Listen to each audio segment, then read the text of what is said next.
பார்த்தீங்கன்னா சூப்பரான chicken noodles இதை நம்ம எப்படி செஞ்சுன்னு பார்க்கணும்ல. ஸோ வாங்க வீடியோக்குள்ள போகலாம். அதுக்கு முன்னாடி என்னோட சேனல் நீங்கள் சப்ஸ்கிரைப் பண்ணலாம், சப்ஸ்கிரைப் பண்ணி வச்சுக்கோங்க. வேறு மோர் வீடியோஸ் பார்க்கலாம். ஸோ வாங்க வீடியோக்குள்ள போகலாம். ஹாய் ஃப்ரெண்ட்ஸ், வணக்கம், நமஸ்தே. நீங்களா எப்படி இருக்கீங்க? நல்லா இருக்கீங்க, சந்தோஷமா இருக்கீங்க நினைக்கிறேன். நம்ம நல்லது நினைப்போம், நல்லது நடக்குங்க. என்னோட எடுத்து சிக்கன் பார்க்குறீங்களா? இன்னைக்கு வந்து சிக்கன் நூடுல்ஸ் பண்ணலான்னு ஒரு ஐடியா. ஸோ என்னோட ஸ்டைலில் தான் நான் பண்ண போகிறேன், அப்படின்னு சொல்லிடுறேன். அதுக்கு என்னென்ன பொருள் தேவைன்னு சொல்லி பார்க்கணும்ல. ஸோ வாங்க பார்க்கலாம். இப்போ பார்த்தீங்கன்னா சிக்கன் வந்து நான் வந்து சிக்கன் 65 மாதிரி சின்ன சின்னதாக கட் பண்ணி பொரிச்சு எடுத்து வச்சிருக்கேன். அப்புறம் பார்த்தீங்கன்னா மிளகுத்தூள், சிஸ்வாங் சட்னி, அப்புறம் இது வந்து கிரீன் சில்லி இருக்கு இல்லையா, அதோட sauce, soya sauce, tomato sauce, 2 முட்டை எடுத்திருக்கேன். இது பார்த்தீங்கன்னா முட்டைக்கோஸ் வந்து நல்லா சின்னதாக கட் பண்ணி வாஷ் பண்ணி எடுத்து வச்சிருக்கேன். ஒரு வெங்காயம் நீளமாக கட் பண்ணியிருக்கேன். இது பார்த்தீங்கன்னா பூண்டு வந்து ஒரு 5 பல்லு பூண்டு வந்து நல்லா நான் சின்ன சின்னதாக கட் பண்ணி வச்சிருக்கேன். ஒரு குடமிளகா எடுத்திருக்கேன், ஒரு கேரட் எடுத்திருக்கேன். இவ்வளோதான் இதுக்கு தேவையான பொருட்கள். இதுக்கு மெயினான நூடுல்ஸை நான் வேக வச்சு ஆற வச்சிருக்கேன். ஸோ நான் அதையும் எடுத்து வந்துடுறேன். ஸோ வாங்க நம்ம எப்படி செய்யலாம் சொல்லி பார்க்கலாம். பார்த்தீங்கன்னா ஒரு 8 ஸ்பூன் அளவுக்கு, சின்ன நம்ம சாப்பிட்றோம்ல அந்த ஸ்பூன் அளவுக்கு, ஒரு 8 ஸ்பூன் அளவுக்கு வந்து நான் வந்து எண்ணெய் விட்டுருக்கேன்.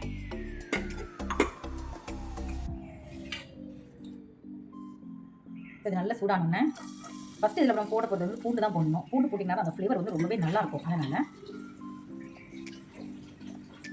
பார்த்தீங்கன்னா பூண்டை போட்டோடனே அதோட ஸ்மெல் பாருங்கள் நல்லா இருக்குது. அந்த பூண்டோட ஸ்மெல் வந்து ரொம்பவே நல்லாயிருக்கும்.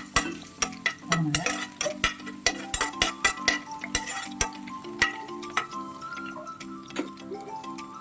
இப்போ வந்து நான் செய்யறேன்னா வெங்காயம். இப்போ பூண்டு வந்து கருகக்கூடாது நமக்கு, அதனால் லைட்டாக வெங்காயம் சேர்த்துக்கிறேன். இதெல்லாமே ரொம்பவே போட்டு வதக்கணும் அப்படிங்கிறது கிடையாது. ஒரு லைட்டாக சொல்லுவாங்க, ஒரு வதங்க இருக்கணும். ஆனால் ரொம்ப போட்டு டீப்பாக வதங்க வேண்டாம்.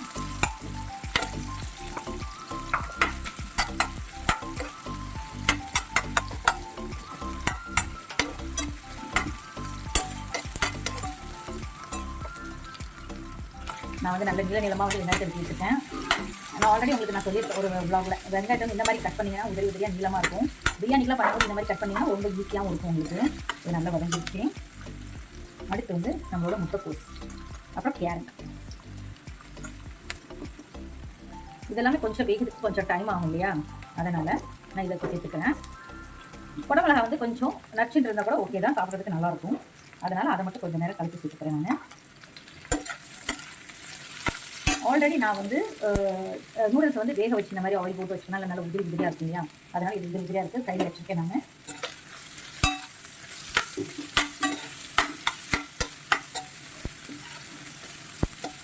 எதுக்காக நான் வந்து நீங்கள் கேட்டீங்க, ஏன் நீங்கள் காட்டும் போது அதை காட்டலை அப்படின்னு சொல்லி சொல்லுவீங்க. அது ஆல்ரெடி நான் வந்து வேக வச்சு நான் வந்து தண்ணி வடிய வச்சுருந்தேன். அதனால தான் நான் வந்து அதை உங்களுக்கு நான் காட்டலை, சூடாகவே இருந்தது. பாருங்கள் சூப்பராக இதாக இருக்குது. இதில் வந்து லைட்டாக ஒரு உப்பு சேர்த்துக்க போகிறேன். ஏன் வந்து நான் வந்து உப்பு சேர்த்துக்குவேன், கம்மியாக சேர்த்துக்குவேன். ஏன் அப்படின்னா நம்ம ஆல்ரெடி சோயா சாஸ் ஊற்ற போகிறோம். ஸோ சோயா சாஸில் லைட்டாக கொஞ்சம் உப்பு இருக்கும், லைட்டாக நல்லாவே உப்பு இருக்கும். அதனால் நம்ம இதில் கொஞ்சம் உப்பு வந்து பார்த்துட்டு தான் சேர்த்துக்கணும். ஜாஸ்தி ஆயிடுச்சுன்னா பிறகு உப்பு வந்து நம்ம கம்மி பண்ண முடியாது இல்லையா, அதனால் பார்த்துட்டு சேர்த்துக்கணும்.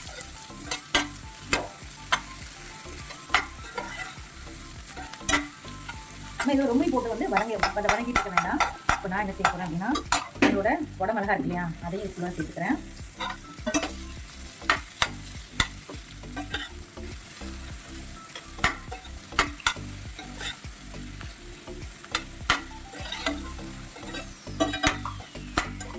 பார்த்தீங்கன்னா எல்லாமே நம்ம நல்லா ஃப்ரை பண்ணி எடுத்துக்கிட்டேன். நான் இதை சைடில் வந்து இப்படி பண்ணிட்டு சென்டரில் வந்து 2 ஸ்பூன் எண்ணெய் ஆயில் விட்டுக்கிறேன். நான் எனக்கு கேட்டுக்க எதுக்கு அப்படின்னு கூட கேட்கலாம். நம்மளோட முட்டை ஃப்ரை பண்ணுறதுக்கு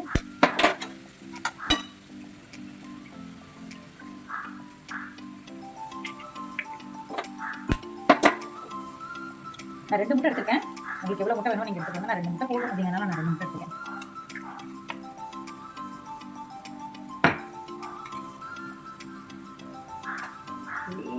உப்பு போட்டுக்கிறேன். அப்புறம் இதில் கொஞ்சம் பெப்பர் வந்து சேர்த்துக்க போகிறோம். பட் இந்த மிளகு இந்த முட்டையில் வந்து கொஞ்சம் சேரலை, அதனால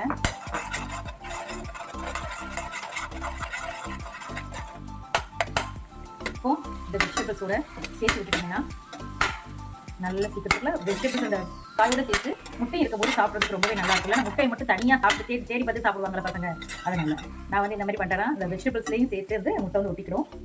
ஸோ நமக்கு சாப்பிட்றதுக்கு ஈஸியாக இருக்கும். நான் அடுத்த சிம்மில் தான் வச்சுருக்கேன், நான் ஹையில் வைக்கலை. பார்த்தீங்கன்னா உங்களுக்கு தெரியும், உங்களுக்கு நல்ல கலர்ஃபுல்லாக இருக்குது. குடமிளகா, கேரட்டு, அப்புறம் நம்மளோட முட்டைக்கோசு, வெங்காயம். நான் சிம்பிளாக தான் வச்சுருக்கேன். ரொம்ப ஹெவியாலாம் போட்டு நிறைய இதெல்லாம் போட்டு பண்ணேன். நான் சிம்பிளாக தான் வச்சுருக்கேன் அந்த நூடுல்ஸ்க்காக. இப்போ வந்து இதில் வந்து என்ன செய்ய போகிறோம், ஒவ்வொரு சாஸ் மட்டும் நம்ம சேர்க்க போகிறோம்.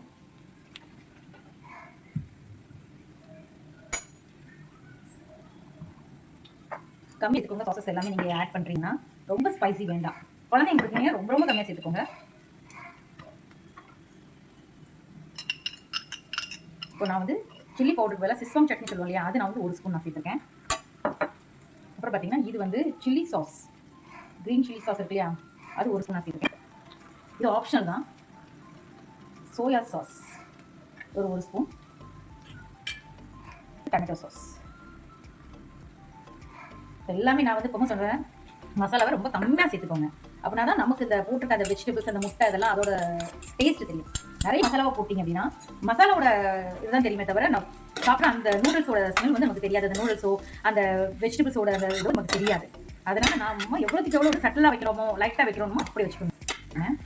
இதெல்லாம் ஏன் இப்போ போட்டேன் அப்படின்னா இந்த இதோட சேர்த்து நல்லா மிக்ஸ் பண்ணிடலாம். அதனால் மிக்ஸ் ஆனால் தான் அதோட ஸ்மெல் நல்லாயிருக்கும். அதனால் இப்போ இதை போட்டுட்டு நான் அடுத்து வந்து நம்மளோட நூடுல்ஸ் இருக்கா, நல்ல உதிரியாக நூடுல்ஸ். இதை நான் என்ன நினைக்கிறேன்னா சிசர் இருக்கும் இல்லையா, அதை வச்சு கொஞ்சம் கட் பண்ணிவிட்டேன் பாதி. அதனால் என்ன ஆச்சுன்னா சூப்பராக நமக்கு மிக்ஸ் பண்ணுறதுக்கு ரொம்பவே நல்லா இருந்தது, ஈஸியாகவும் இருக்கும். ஆனால் இப்போ அவங்க வந்து பெரிய கடாய் வச்சுருப்பாங்க ஹோட்டல்லாம், அதனால் அவங்களுக்கு ஈஸியாக இருக்கும். நம்ம வீட்டில் பண்ணும்போது நமக்கு கூட ஒரு கரண்டி யூஸ் பண்ணிக்கிறதுனால தப்பு இல்லை. இப்போ பாருங்கள், நம்ம ஹோட்டலில் போய் சாப்பிட்டா கூட இந்த அளவுக்கு டேஸ்ட்டாக வருமா அப்படின்னு கேட்டால் நல்லா இருக்காது. ஆனால் வீட்டில் இந்த மாதிரி ட்ரை பண்ணி பாருங்கள், உண்மையிலே ரொம்ப சூப்பராக இருக்குங்க. ஏன்னா நம்ம குழந்தைங்களுக்கு நம்ம எது செஞ்சு கொடுக்குறோமோ அவங்களுக்கு பிடிச்ச மாதிரினா, சாரி பின்னாடி கொஞ்சம் சவுண்ட் வச்சு இக்னோர் பண்ணிக்கோங்க, சாரிங்க. பாருங்கள், நம்ம போட்டுருந்த வெஜிடபிள்ஸ் எல்லாமே வந்து அதோட நல்லா போட்டாகி வரும்போது ரொம்பவே ஸ்மெல் ரொம்பவே நல்லா இருக்குது. பார்த்தீங்கன்னா உங்களுக்கு தெரியும், ரொம்ப ஸ்பைசி இருக்காது. உங்களுக்கு வேணும் அப்படின்னா நீங்கள் வந்து எக்ஸ்ட்ரா ஸ்பைசி ஏதாவது சேர்த்துக்கோங்க. இப்போ வந்து நான் இதில் என்ன செய்ய போகிறேன்னா ஒரு 1/2 ஸ்பூன் அளவுக்கு வந்து பெப்பர். உங்களுக்கு அது பிடிக்கும் நீங்கள் சேர்த்துக்கோங்க, இது வேணாம் நீங்கள் ஸ்கிப் பண்ணிக்கோங்க. அப்புறம் நம்ம வச்சுருந்தோம் இல்லையா சிக்கன், இதையும் நான் வந்து உள்ள சேர்த்துக்கிறேன். சேர்த்துட்டு எல்லாத்தையும் ஒன்றா கலந்துருக்கேன். உப்பு வந்து தேவைப்படும் போது நீங்கள் பார்த்துக்கிட்டு போட்டுக்கோங்க. சாரி, எனக்கு நான் சின்ன கடாயாக எடுத்துட்டேன், நான் ஸ்பேன் எடுத்துட்டேன். அதனால் இப்போ பாருங்கள், நம்ம கடையில் வாங்குறத விட சூப்பராக இருக்கும். நம்ம வீட்டில் இந்த மாதிரி ஒரு நூடுல்ஸ் வந்து செய்யும்போது வித்தியாசமான ஒரு டேஸ்ட்டு ரொம்ப அமேசிங்காக இருக்கும். நீங்கள் ட்ரை பண்ணி பார்த்தீங்கன்னா வீட்லையும் சூப்பரான ஒரு எக், இந்த chicken with egg fried noodles சூப்பராக செஞ்சிச்சு. நம்ம இப்போ சாப்பிட்றதுக்கும் அவ்வளோ இதாக இருக்கும். உப்பு வரப்போ மட்டும் நீங்கள் பார்த்துக்கோங்க, உங்களுக்கு உப்பு எவ்வளோ தேவையோ, உரப்பு எவ்வளோ தேவைங்கிறத மட்டும் எடுத்துக்கிட்டு நீங்கள் மிக்ஸ் பண்ணிக்கோங்க. அது ஒரு எனக்கு கொஞ்சம் லைட்டாக உப்பு தேவைப்படுது. ஸ்பைசி ஓகே, எனக்கு ரொம்ப ஸ்பைசி வேண்டாம், பட் இருக்கணும். பட் ரொம்ப லைட்டாக இருந்தால் போதும், ரொம்ப இதாக்க வேண்டாம். ஏன்னா நம்ம வந்து இதை நிறைய சாப்பிடவும் முடியாது. ஆனால் லைட்டாக இருக்கும் போது சாப்பிட்றதுக்கு, ஏன்னா இதெல்லாம் சேர்த்து சாப்பிடும்போது ரொம்ப நல்லாயிருக்கும். உப்பு போட்டோன்னே அந்த ஸ்பைசினஸ் தெரியுது. அதனால தான் நான் ரொம்ப வந்து ஸ்பைஸ் எடுத்துக்கல. நான் அதில் சில்லி போடல, ஆக்சுவலி சில்லி சாஸ் ஊற்றிருக்கேன். அப்புறம் வந்து சிஸ்வாங் சட்னியும் போட்டிருக்கேன். அதனால நான் ரொம்ப ஸ்பைசி சேர்த்துக்கல. பார்த்தீங்கனாலே உங்களுக்கு தெரியும், சூப்பரான நம்மளோட சிக்கன் நூடுல்ஸ் ரெடி. ஸோ வாங்க சூப்பராக ஆரம்பிச்சிடலாம்.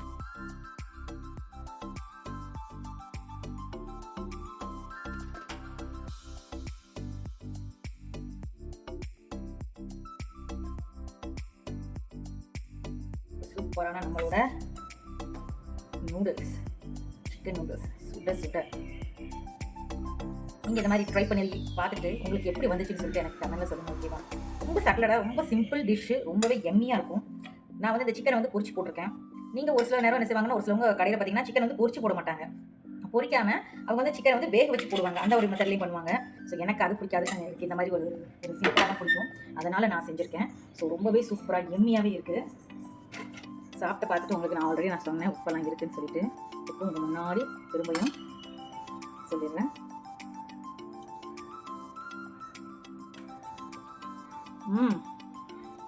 சூப்பருங்க. இது எப்படின்னா கரெக்டாக அந்த நூடுல்ஸ் வந்து கரெக்டாக வந்திருக்கு. ஆனால் ரொம்பவும் குக் பண்ணல, ரொம்ப அந்த மீடியமாக சொல்லுவாங்க இல்லையா, அந்த மாதிரி நான் வேக வச்சு எடுத்ததுனால ரொம்பவே நல்லாயிருக்கு. உப்பு இருக்குது, உரப்பு இருக்குது, எல்லாமே சூப்பராக பேலன்ஸாக கரெக்டாக இருக்குது. அதனால் போதுனால எனக்கு ரொம்ப ரொம்ப பிடிச்சிருக்கு. நீங்கள் கண்டிப்பாக இதை நீங்கள் ஒரு ஆட்டை வீட்டில் ட்ரை பண்ணி பார்த்துட்டு உங்களுக்கு இது எப்படி வந்தது, உங்களுக்கு என்ன மாதிரி பிடிச்சது, உங்கள் குழந்தைங்க என்ன மாதிரி சொன்னாங்க அப்படிங்கிறது நீங்கள் எனக்கு கமெண்ட்ல சொல்லுங்கள். ஸோ இந்த வீடியோ பிடிச்சா லைக் பண்ணுங்க, கமெண்ட் பண்ணுங்க, ஷேர் பண்ணிட்டு சப்ஸ்கிரைப் பண்ணுங்க. தேங்க்ஸ் ஃபார் வாட்சிங். Bye friends.